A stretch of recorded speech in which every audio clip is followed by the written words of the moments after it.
అగ్రిగోల్డ్ పేరుతో 2 రోజుల పాటు సభా సమయాన్ని వృధా చేసిన ప్రతిపక్ష నేత జగన్ తీరును ఖండిస్తూ మంత్రి యనమల ప్రవేశపెట్టిన ఖండన తీర్మానాన్ని శాసనసభ ఆమోదించింది.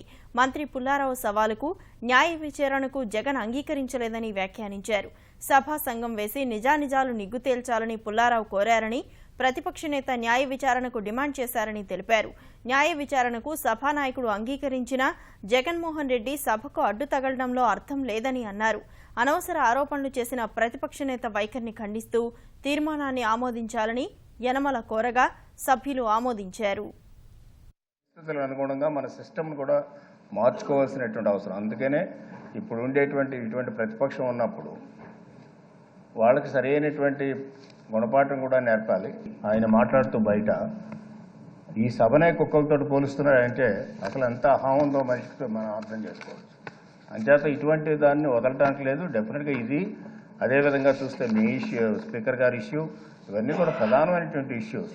ప్రజలకు సంబంధించిన అవసరం, ప్రజలందరినీ తిట్టినట్టే అవసరం తెడితే. అంచేత ఇటువంటి వాళ్ళు ఇటువంటి స్థానాల్లో ఉండడం అనేటువంటి ప్రజలు కూడా సహించకూడదు, ప్రజలు కూడా అర్థం చేసుకోవాల్సినటువంటి అవసరం ఉంది. అందుకనే ఈ తీర్మానాన్ని ప్రతిపాదిస్తున్నాం. ఈ తీర్మానంలో ఉండే సారాంశాన్ని కూడా మనమే అర్థం చేసుకోవడమే కాకుండా ప్రజలు కూడా అర్థం చేసుకోవాలి.